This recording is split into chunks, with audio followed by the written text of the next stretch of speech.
Yo tout le monde, c'est le malicieux. Si je vous demande de penser à un élément qui imprègne votre quotidien actuellement, il y a de grandes chances pour que vous pensiez au numérique. Bah oui, aujourd'hui le numérique fait partie intégrante de notre quotidien.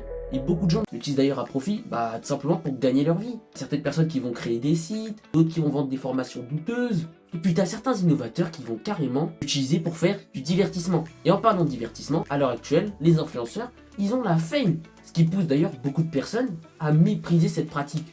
Cependant, leurs critiques sont-elles justifiées?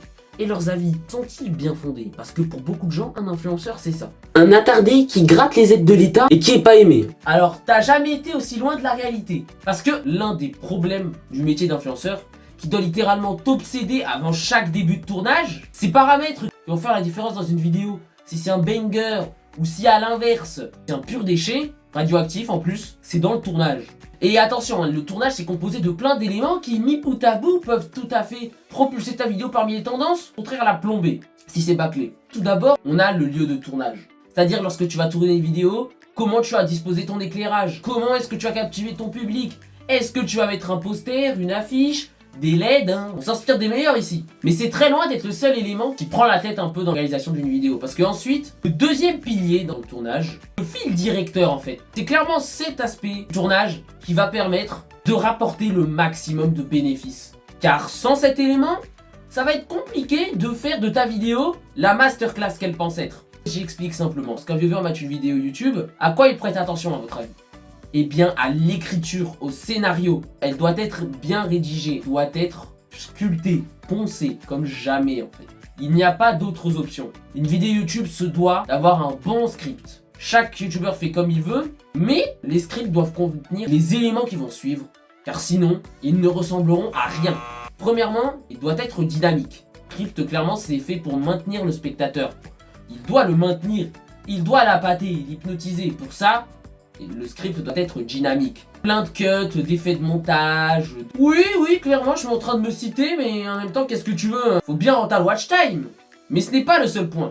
Le deuxième point, humour. Un script, idéalement, c'est drôle. T'es pas forcément obligé de sortir ton humour le plus raciste, mais disons qu'il faut quand même que le spectateur il se fasse divertir, c'est pour ça qu'il est là. Après ça dépend, si tu fais du contenu éducatif, là tu dois clairement plutôt baser sur la valeur ajoutée de ton contenu. C'est vrai pour tout type de contenu, mais c'est encore plus vrai pour cette niche là. Plus éducatif, ça peut prendre de l'humour, mais ce que ça doit surtout avoir, c'est de l'information. Il faut que le viewer apprenne des choses tout simplement avec la vidéo.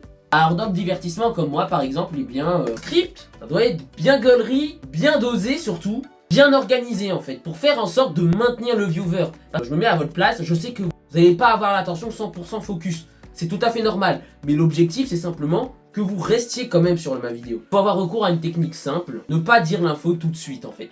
C'est ce que j'applique, mais que vous pourriez aussi appliquer dans plusieurs domaines, oratoires justement. Les personnes vous écoutent pour la solution que vous allez leur apporter, pour qu'elles restent au maximum focus pendant tout votre discours.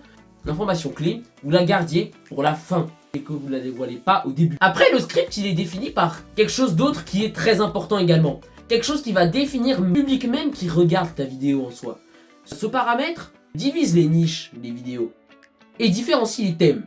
C'est le sujet. Ça peut être historique, des top 7, ça peut être des stratégies. On est influenceur, la plupart du temps, faut trouver le bon thème. Faut trouver le thème qui nous plaît un minimum, mais surtout qui intéressera le plus le public. Déjà ça prend du temps de trouver un sujet de vidéo captivant qui appâte le public. Plus même si tu as trouvé ça, ensuite il y a tous les autres paramètres que je vous ai dit avant. Rien que ces trois éléments déjà, le sujet, le tournage et le script, c'est des éléments qui prennent un temps fou à mettre en place et qui ne doivent pas être négligés pour aller dans le cadre général. Là, si le sujet n'est pas intéressant de base, ça va être compliqué pour le viewer de s'intéresser au contenu. Il faut surtout que ce soit un sujet qui touche un grand nombre de personnes. Pas trop général, qui peut être un peu particulier. Là, ça prend du temps et c'est pas évident forcément, surtout pour les créateurs qui débutent. Moi, j'ai déjà mon petit palmarès. Je pense aux autres aussi. Je suis une personne altruiste. Commence pas. Après, il y a un point essentiel qui dicte si un influenceur devient viral ou non. Ça permet à des youtubeurs d'avoir la fame. Et au contraire, ça bloque les petites chaînes. Régit le YouTube game en fait. Et c'est ce point-là qui m'a poussé à débuter et à créer ma chaîne YouTube. Entre autres, parce que je fais ça aussi par passion. Par passion, oui, à d'autres. C'est les statistiques, les vues que font les vidéos. peut être parfois assez dur à vivre lorsque t'as poncé et que tu te l'es donné pour une vidéo, limite t'as la sauce qui a coulé, tes testicules sont des raisins secs. Une vidéo qui te fait pas beaucoup de vues, ça pique n'importe quel ego en soi. Surtout si elle dépasse pas les 100 vues. Ah, je sais de quoi je parle, ça m'arrive souvent. Hein. Même au meilleur, ça arrive. Et justement, de voir si ta chaîne est toujours dans les tendances, si elle est toujours dans la trend, si les vues baissent, c'est probablement qu'il y a un problème. Et s'il y a un problème, bah c'est faut revoir la méthode. Et c'est peut-être que ta chaîne est sur le point de décliner. Ça entache la motivation. Les gens se rendent pas compte du super pouvoir qu'ils ont. Oui, toi là derrière ton écran, tu te rends pas compte que, en fait, je suis un peu ta petite salope en fait. Je suis un peu ta petite soumise. Si tu décides de quitter, c'est moi qui vais prendre cher. Toi, t'auras aucune répercussion. Les vues, c'est clairement le point qui crispe le plus. Mais ça ne se résume pas qu'à ça. Il y a d'autres éléments. Il y a un point auquel aucun youtubeur n'échappe. Hein. Même moi, clairement, ça m'est déjà arrivé. Point, tout le monde est sur un pied d'égalité, clairement. C'est les haters. Je suis quand même en train de parler de toi. Il n'y a pas mieux pour illustrer. On est les héros de l'ombre, en fait. On traîne votre mental, c'est tout. Ce sont des personnes, clairement, elles apprécient pas ce que tu fais. Mais elles s'en cachent pas en fait. Elles te disent les termes, mais les termes que t'aimes pas en fait, qui piquent. Elles peuvent même te pousser à arrêter. Mais elles s'en foutent. Elles te descendent en fait. Si leurs critiques peuvent parfois être constructives, peut être assez démotivant. C'est un point que je pense que la plupart des gens connaissent en soi. Lorsque tu fais une vidéo bien réussie, bien montée, tu reçois des beaux tacles. Bref les gens, c'est tout pour cette vidéo abordant les points pas forcément ultra friendly du métier d'influenceur.